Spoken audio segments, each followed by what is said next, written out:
हमने अपनी last discussion में लेप्लासिस इक्वेशन जो है वो ड्राइव की थी और जो एक्सप्रेशन हमने पोटेंशियल के लिए ड्राइव की थी वो del square v is equal to 0। इस इक्वेशन को हम जो है वो लेप्लासिस इक्वेशन कहते हैं। ये इक्वेशन जो है वो हम दो सिचुएशंस में जो है इसके ऊपर जो दो कंडीशन है जिसको इनको लाजमी सेटिस्फाई करना है, फिर आप जो है ना इस इक्वेशन को यूज़ कर सकते हैं। एक तो बात है कि ये source free region plus homogeneous and isotropic medium में ये इक्वेशन जो है वो वैलिड होगी। हमने अब जो हमारा इंटरेस्ट है वो ये है कि हम इस इक्वेशन के जो है वो सॉल्यूशंस कैसे डिटरमिन करें। तो इस इक्वेशन के सॉल्यूशन की जो ये हमारा जो ऑब्जेक्टिव इस डिस्कशन में जो है कि हम सॉल्यूशंस जो हैं वो कैसे डिटरमिन करें। सॉल्यूशन की जो फॉर्म है वो डिपेंड करती है कि आप कौन सा मेथड यूज़ कर रहे हैं, एनालिटिकल या न्यूमेरिकल मेथड, और आपका कौन सा कोऑर्डिनेट सिस्टम है। मेथड चेंज करने से, कोऑर्डिनेट सिस्टम चेंज करने से form of the solution change. हम अपने डिस्कशन को जो स्टार्ट करते हैं वो ये करते हैं कि हमारे पास जो मेथड है ये एनालिटिकल मेथड, और जो कोऑर्डिनेट सिस्टम्स हैं हम वो तीन जो है वो कोऑर्डिनेट सिस्टम जो है वो डिस्कस करेंगे इस डिस्कशन को जो है सॉल्यूशन को ड्राइव करने के लिए। वो Cartesian coordinate system, cylindrical coordinate system और स्फेरिकल कोऑर्डिनेट, बाकी जो कोऑर्डिनेट सिस्टम्स हैं 11 में से, और जो है उनको हम कंसिडर नहीं करेंगे। हमारी डिस्कशन जस्ट इन तीन कोऑर्डिनेट सिस्टम तक जो है वो लिमिटेड रहेगी। सो इनिशियली जो है वो हम कार्टेशियन कोऑर्डिनेट सिस्टम को जो है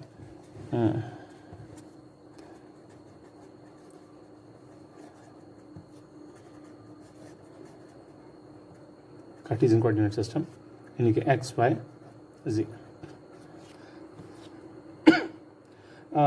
इसमें भी हम जो है ये ज़ूम करते हैं कि हमारा प्रॉब्लम 2 डायमेंशनल है। प्रॉब्लम 2 डायमेंशनल से मेरी मुराद ये है कि अगर मेरे पास एक फंक्शन v जो है जो कि पोटेंशियल है, ये 3 कोऑर्डिनेट्स का फंक्शन है, और मैं अगर इसमें z वेरी करता हूँ तो इसमें कोई वेरिएशन नहीं फंक्शन में आती, तो इसका मतलब ये हुआ कि मेरा जो प्रॉब्लम जो है ये 2 डायमेंशनल है, कि ये इंडिपेंडेंट ऑफ z है। z वेरी कर देने से पोटेंशियल 0 नहीं है बल्कि उसमें कोई चेंज नहीं आ रहा। सो मैं प्लीज़ सो ये जो मेरे पास 2 डायमेंशनल प्रॉब्लम है, 2 डायमेंशनल प्रॉब्लम जो है वो मैं इसको इस ऐसी सिचुएशन का मतलब ये होगा। और अगर एक और कोऑर्डिनेट जो है इसमें वेरी नहीं कर रहा, फर्ज करें y और z की डिपेंडेंसी वेरी कर देने से इसमें कोई फ़र्क नहीं पड़ता, तो ये फिर ये 1 डायमेंशनल प्रॉब्लम हो जाएगी। तो अगर तीनों से वेरी करता है, तीनों को वेरी कर देने से ये वेरी करता है, मतलब इनको अलग अलग वेरी कर देने से ये v वेरी करता है, तो ये 3 डायमेंशनल प्रॉब्लम है। ओके, मैं प्लीज़ एक सिचुएशन जो है ज्योमेट्री आपके सामने रख रहा हूँ। ये मेरे पास x एक्सिस है, ये y एक्सिस है, और z एक्सिस जो है आउट ऑफ द पेपर है। लेट्स अज्यूम कि यहाँ मेरे पास 2 इंटरफेसेस हैं। ये डायलैक्ट्रिक इंटरफेस हो सकते हैं, ये कंडक्टिंग इंटरफेस हो सकते हैं। ये y is equal to b1 है, और ये y is equal to -b2। ये 2 जो है इंटरफेसेस हैं। तो प्लीज़ आप यहाँ से अगर मैं इसको देखूँ इस ज्योमेट्री में, तो इस ज्योमेट्री में मुझे ये पता चलेगा कि y is equal to b1 and y is equal to -b2, they are parallel with xz plane. ये y is equal to b1 और y is equal to -b2, ये बेसिकली आपके फेसेस ऑफ द ज्योमेट्री हैं। ये वो planes हैं ये भी प्लेन्स हैं, लेकिन ये फेसेस ऑफ द ज्योमेट्री। और एक्स वाई जो है ये कोऑर्डिनेट प्लेन है। तो यहाँ पर मेरे पास ये दोनों इंटरफेसेस हैं, एक interface y equal to b1 से और दूसरा interface y equal to minus b2 से रिप्रेजेंट हो रहा है। तो मैं ये कह रहा हूँ कि ये यहाँ मेरे पास जो faces of the geometry they are parallel with coordinate plane, coordinate. तो ऐसी सिचुएशन में जब faces of the geometric coordinate plane के पैरेलल हों, तो फिर मैं इस फंक्शन जो कि एक से ज़्यादा वेरिएबल का फंक्शन है, मैं इसको दो फंक्शन के सिंपलर फंक्शन के प्रोडक्ट के तौर पे लिख सकता हूँ, जिसमें हर फंक्शन सिर्फ एक वेरिएबल पे डिपेंडेंट है। सो दिस मीन्स के मेरे पास जो डेल स्क्वेयर v है which is function of x y, मैं इसको partial by partial x square, क्योंकि जो इसके अंदर जो फंक्शन है वो एक से ज़्यादा वेरिएबल पर है और सिर्फ मैं एक्स के रिस्पेक्ट से डिफ्रेंशिएट कर रहा हूँ, तो इसलिए मैं पार्शल यूज़ कर रहा हूँ।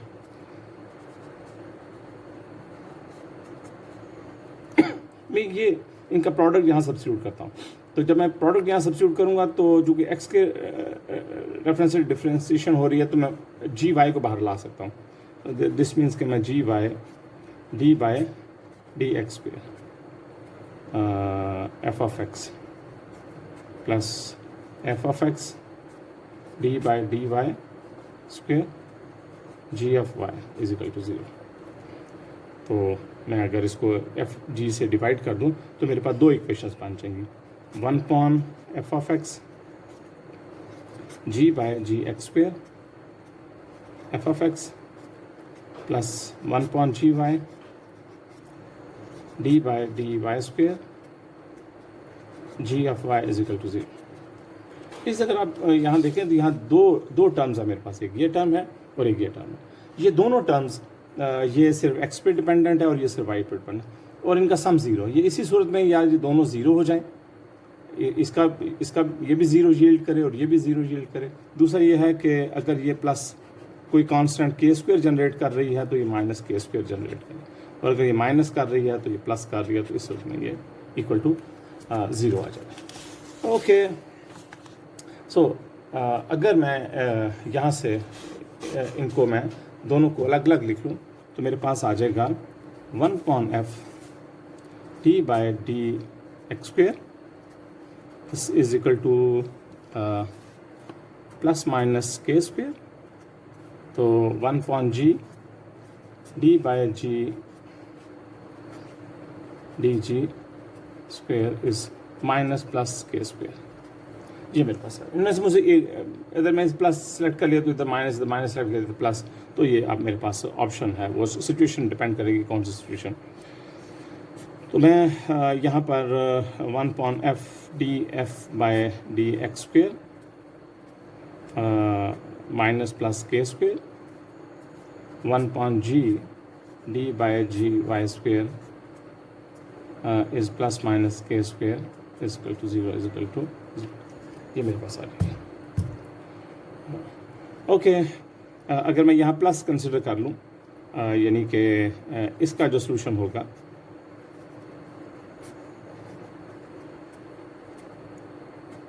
के स्क्वेयर, इसका जो सोल्यूशन होगा, इसका सोल्यूशन होगा एफ ऑफ एक्स। इसके सोल्यूशन जो आएंगे वो मेरे पास e raise to power plus minus j k x और कोसाइन के एक्स साइन के एक्स, ये इसका सोल्यूशन। मैं अगर इसमें से नेगेटिव कंसिडर कर लूँ तो अगर मैं इसका 1 point g d g by d y square consider कर लूँ तो ओके, मुझे फिर नेगेटिव सेलेक्ट करना होगा। तो जी ऑफ वाई जो है वो मेरे पास आ जाएगा e raise to power plus minus k y और cosine hyperbolic of k y sine hyperbolic of k y. ये मेरे पास आ जाएगा। तो मैंने अगर यहाँ प्लस सेलेक्ट किया एक्स के लिए, तो मैंने वाई के लिए फिर यहाँ नेगेटिव सेलेक्ट किया, तो इससे मुझे ये सॉल्यूशंस की जो है वो फॉर्म जो है वो डिफरेंट आ गई। ओके प्लीज़, ये तो हमारे पास इनसे फेमिलियर हैं, साइन को साइन से और कम्प्लेक्स एक्सपोनेंशियल से। इनका लीनियर कम्बिनेशन ले लूँगा, ये आ जाएगा, इनका लीनियर कम्बिनेशन ये आ जाएगा, इनका लीनियर कम्बिनेशन लूँगा तो मेरे पास ये आ जाएगा। ओके प्लीज़, अगर मैं इसको ड्रा करूँ कि मेरे पास मैं अगर इसको इस तरह लूँ, ये मेरे पास लेट्स अज्यूम कि ये मेरे पास y है, तो मैं अगर e raise to power plus k y को अगर मैं ड्रा करूं, तो e raise to power plus k y जो है इसका बिहेवियर कुछ ज़ीरो पे ये 1 हो जाएगा, और ये फिर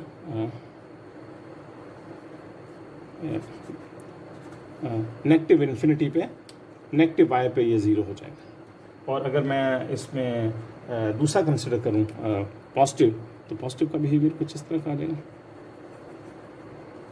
ये जो बिहेवियर है ये e raise to power minus k y का बिहेवियर है, ये प्लस इन्फिनिटी पे 0 है, और ये दोनों जो है वो इससे पास हो गए। ओके, जो कोसाइन हाइपरबॉलिक है, मैं अगर इसको cosine hyperbolic of k y जो है, ये बेसिकली होता है e raise to power k y plus e raise to power minus k y divided by 2. So this becomes equal to 1 if y approaches to 0. तो मैं please अगर इसको draw करूं, जो मेरे पास कोसाइन, तो कोसाइन हाइपरबॉलिक का बिहेवियर जो है वो कुछ इस तरह का आ जाएगा। ये cosine hyperbolic of k Y, इसका बिहेवियर है। और मैं अगर साइन हाइपरबॉलिक को ड्रा करूं, तो साइन हाइपरबॉलिक का जो है वो कुछ बिहेवियर है।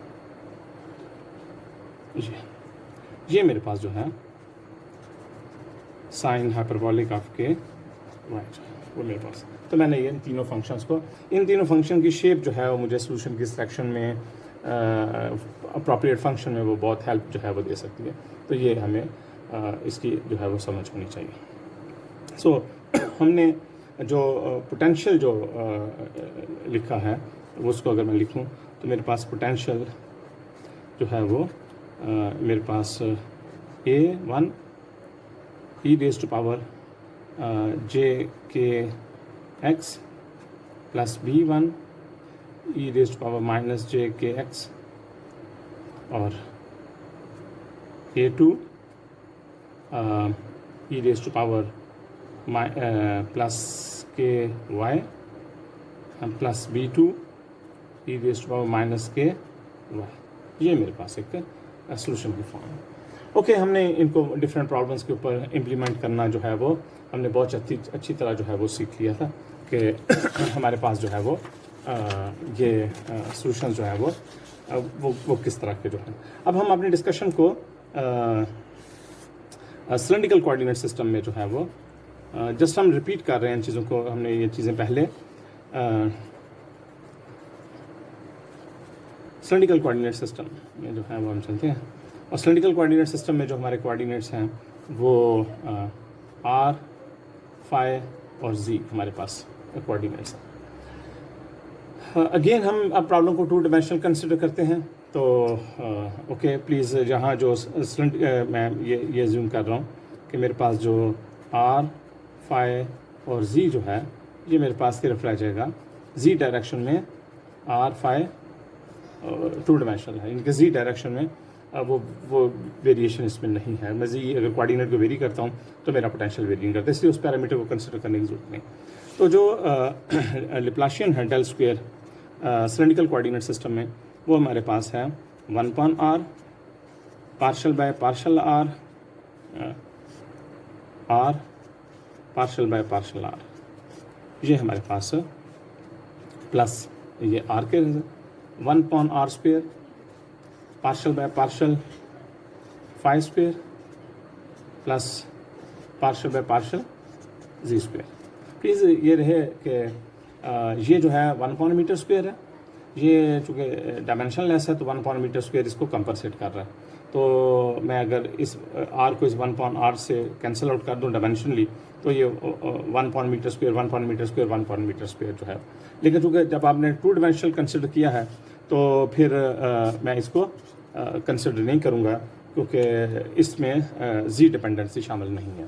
तो मेरे पास जिस तरह मैंने 2 सॉल्यूशंस कार्टेशियन के लिए लिखे थे, अब मैं इसी तरह 2 जो मेरे पास डिफरेंशियल इक्वेशंस मुझे हासिल होंगी, मैं उन 2 डिफरेंशियल इक्वेशंस को जो है वो लिख रहा हूँ। एक डिफरेंशियल मैं प्लीज़ जो पोटेंशियल है जो मेरे पास r और phi पे है, मैं इसको इस तरह लिख लेता हूँ, capital R of r and capital phi of phi। ये 2 फंक्शन जो हैं, एक r रेडियल डिस्टेंस पे डिपेंडेंट है और एक वो एंगुलर जो है वो वेरिएशन है, ये उसके ऊपर डिपेंडेंट है। तो मेरे पास जो 2 ऑर्डिनरी डिफरेंशियल इक्वेशन जो बनेंगी,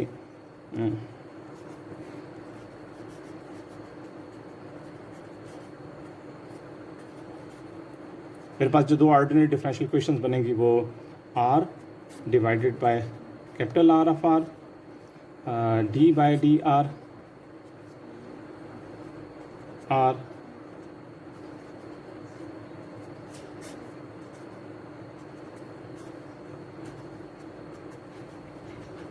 एक डिफरेंशियल इक्वेशन मेरे पास है। ये आपका रेडियल डिस्टेंस जो है वो उसके वेरिएशन जो है वो किस तरह इम्पैक्ट डाल रही है, और दूसरी जो आपके पास फाई जो आपके पास है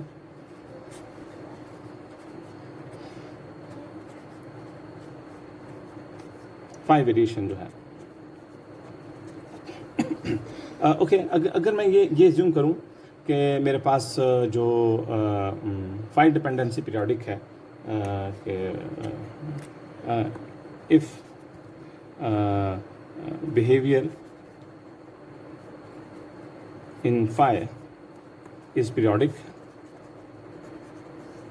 ठीक है, देन के जो है ये आपका इंटीजर हो जाएगा।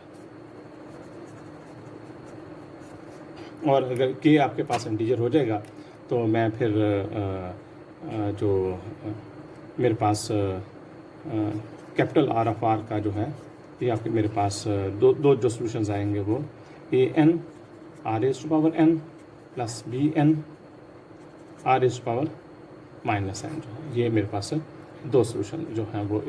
और जो कैपिटल फाई के लिए जो 2 सॉल्यूशंस आएंगे वो आपके पास an prime is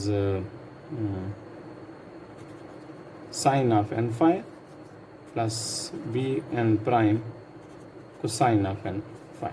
ये मेरे पास 2 सॉल्यूशन है। ओके, प्लीज़ ये रहे बात के ये जो सॉल्यूशन है ये सॉल्यूशन कोई भी सॉल्यूशन का पार्ट उस वक्त कंट्रीब्यूट करेगा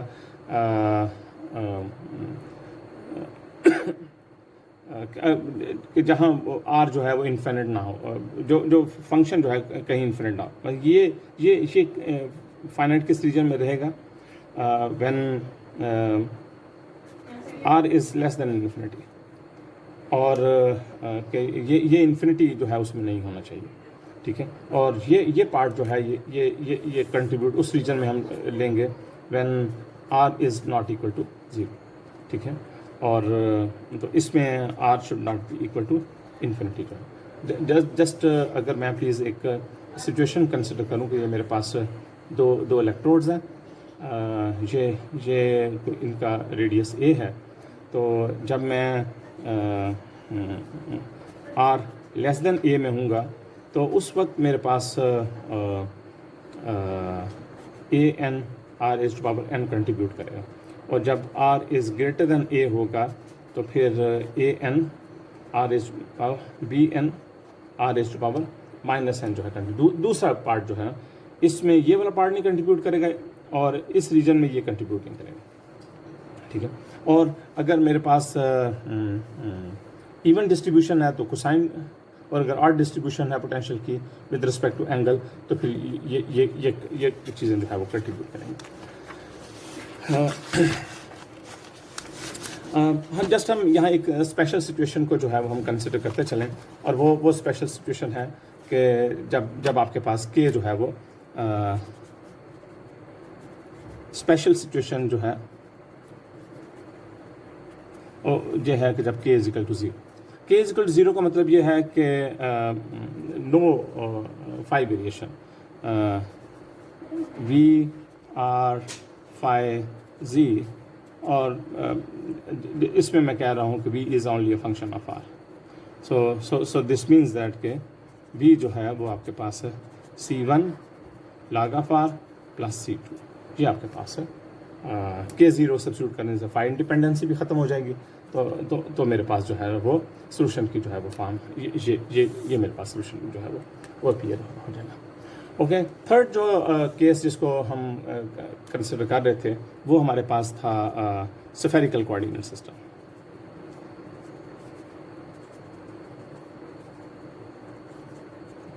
स्फेरिकल कोऑर्डिनेट सिस्टम,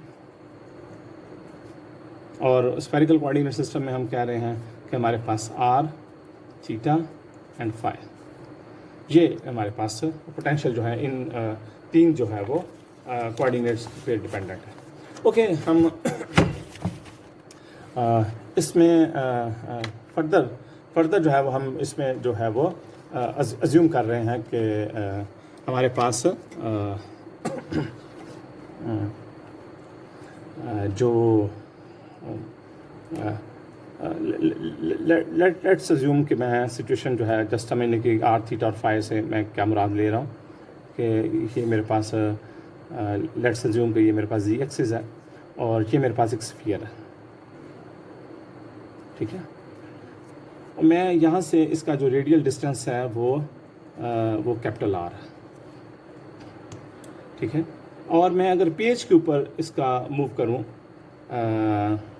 ऐसे इस तरह मूव करूँ, तो ये जो रोटेशन है इस रोटेशन को मैं कह रहा हूँ कि ये मेरे पास रोटेशन थीटा है. ठीक है, और ये जो इसके इस पेज के जो परपेंडिकुलर जो इस तरह रोटेशन आ रही है वो मेरे पास फाई है. तो मैं इस डिस्कशन को जस्ट ये अज्यूम कर रहा हूँ कि मेरे पास पोटेंशियल जो है ये टू डायमेंशनल है. r थीटा फाई जो है ये बेसिकली v r थीटा जो है वो मेरे पास जस्ट r और थीटा के ऊपर चीज़ें डिपेंड करती हैं, और जो है वो फाई इंडिपेंडेंट है. हमने तीनों केसेस में टू डायमेंशनल प्रॉब्लम कंसिडर किए, और टू डायमेंशनल का एक स्पेशल केस जो है वो वन डायमेंशनल हो सकता है, वो हमने जो है वो कंसिडर नहीं किया. ओके, मैं अगर इसी पोटेंशियल को v which is r theta, मैं अगर इसको दो फंक्शन से अज्यूमिंग, जब मैं एक फंक्शन को दो सिंपल फंक्शन के तौर पे ब्रेक कर रहा हूँ, तो उसका से मैं अज्यूम कर रहा हूँ कि मेरी ज्योमेट्री इस तरह की है कि उसके फेसेस कोऑर्डिनेट प्लेन के पैरेलल हैं. तो सो जो मैं इसको r थीटा और मेरे पास थीटा ऑफ गैमा और ये जो है वो थीटा, दो फंक्शन एक r पे डिपेंड है. मैं अगर प्लीज़ इस में जो मेरे पास डेल स्क्वायर है, मैं इसको अगर सिलेंड्रिकल कोऑर्डिनेट सिस्टम में लिखूं तो ये 1/r square partial by partial r is r square partial by partial r plus 1/r square is sine theta partial by partial theta into sine of theta is partial by partial theta. ठीक है जी, ये जो है 1 metre square, तो ये इससे cancel हो जाएगा 1 मीटर स्क्वायर. तो दोनों जो हैं वो इनके यूनिट्स जो हैं वो ओके. अगर मैं इसको लाप्लास इक्वेशन में जो है वो सब्स्टिट्यूट कर दूं तो मेरे पास इस इक्वल टू 0, और मैं अगर इसको फर्दर इसमें सब्स्टिट्यूट कर दूंगा मेरे पास दो जो हैं वो डिफरेंशियल इक्वेशंस आ जाएंगी. तो जो दो ऑर्डिनरी डिफरेंशियल इक्वेशन जो मुझे हासिल होंगी, two ordinary differential equations using method of separation of variables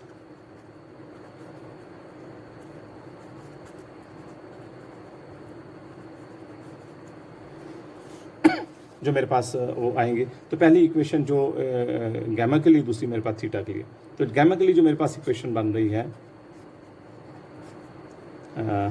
ये ऑर्डिनरी इसलिए बन रही है कि गैमा जो है सिर्फ एक वेरिएबल का फंक्शन है, और ऊपर मेरे पास पार्शियल इसलिए है कि उस वक्त मेरे पास v जो है वो दो वेरिएबल्स का फंक्शन है।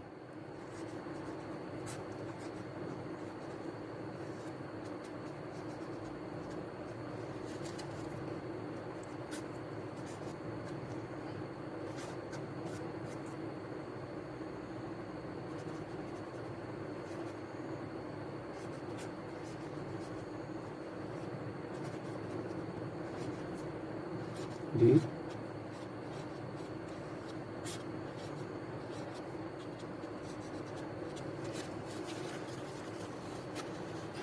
ठीक है, ये मेरे पास दो ऑर्डिनरी डिफरेंशियल इक्वेशन, एक गैमा फंक्शन के लिए और एक जो है वो मेरे पास थीटा फंक्शन के लिए।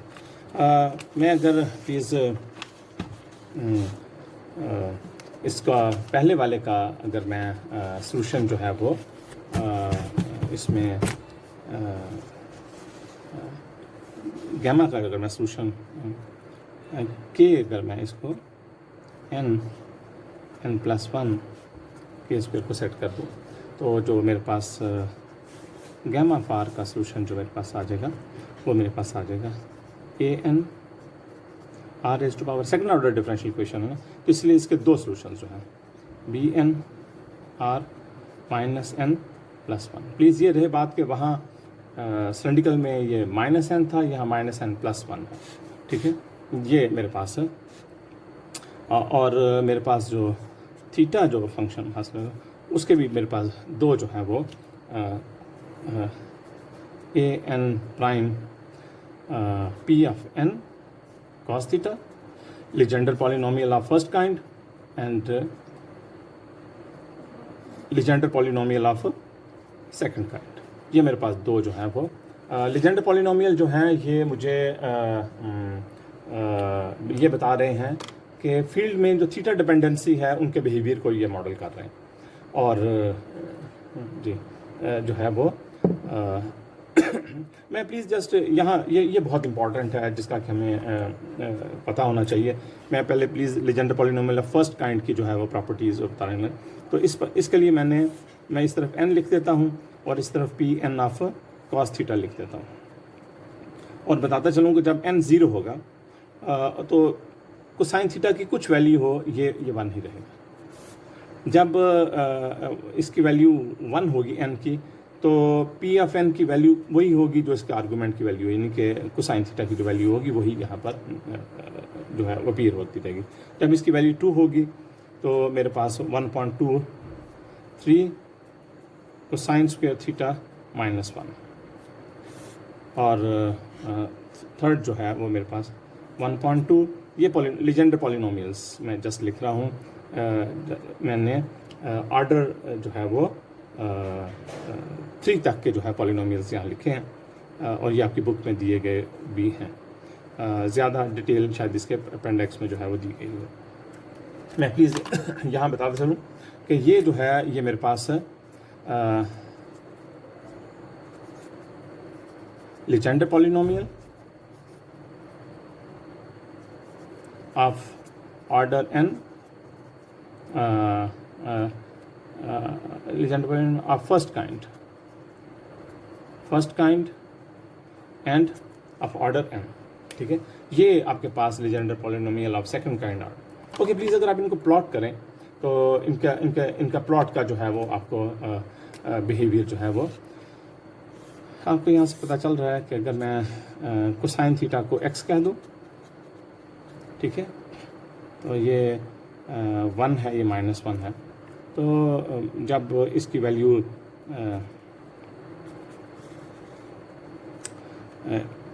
ये आपके पास p0 ऑफ cos थीटा की वैल्यू है, ठीक है। और जब मैं इसको कोसाइन थीटा सब्स्टिट्यूट कर रहा हूँ, तो ये जो है हम देखते हैं कि जब ये 1 है तो ये 1 है, सॉरी, तो ये -1 है तो ये -1 है, ठीक है जी। तो ये आपके पास -1 है। तो ये जो कोसाइन थीटा जो है इसका बिहेवियर जो है कुछ जब कोसाइन थीटा 0 होगा तो ये, ठीक है। तो ये स्ट्रेट लाइन जो है ये P1 ऑफ कॉस थीटा, और जब मैं अगर इसको करूँगा तो ओके, हम इसको 1 सब्स्टिट्यूट करके देख लेते हैं। तो 1 पे ये +1 है, और जब मैं इसको ये 0 है तो ये -0.5 है। सो दिस मीन्स कि ये यहाँ कहीं से इस तरह करके कुछ चीज़ें, ये कोई इस तरह करके चीज़ पास हो जाएगी। तो हमें एक PFN का एक जो है वो बिहेवियर का पता चल गया कि PFN की एक प्रॉपर्टी ये है कि लेस देन इक्वल टू -1 और +1 के दरमियान रहेगा। आप ये देख सकते हैं कि ये प्लस और -1 के दरमियान रहता है, क्योंकि कोसाइन थीटा जो है 1 और -1 के दरमियान वेरी करेगा। लेकिन प्लीज़ ये इसका ये प्लीज़ इसको दोबारा रिपीट करता चलूँ कि ये हमारा जो Legender polynomial of first kind है, इसकी प्रॉपर्टी ये है कि ये अगर इसका आर्गूमेंट 1 और -1 के दरमियान वेरी करे तो इसकी अपनी वैल्यू भी 1 और -1 के दरमियान वेरी करेगी। और लेकिन Q ऑफ जिसकी जो एक प्रॉपर्टी ये है लीजेंडर पॉलिनोमियल सेकंड काइंड के, जब इसका आर्गूमेंट प्लस माइनस तो ये इन्फिनिटी हो जाता है। तो इसलिए हम इसका मतलब ये हुआ कि not allowed when theta is equal to 0 और पाई। अगर आपके ऑब्जर्वेशन में 0 और पाई है तो ये इसमें जो है वो शामिल नहीं है।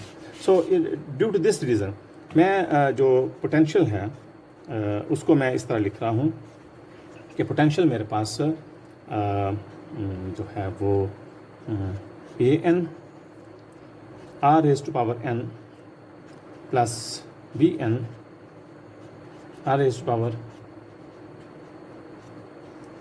और मैं qn को मैं नज़रअंदाज कर रहा हूँ।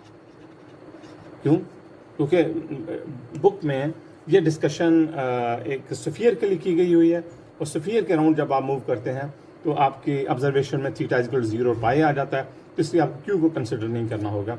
और क्यू को कंसिडर ना करने की वजह से आपको यहाँ जो है वो क्यू एन को नज़रअंदाज, तो एन जो है वो आपका 0 से लेकर इन्फिनिटी तक जो है वो मूव कर रहा है, ठीक है। तो ये हमारे पास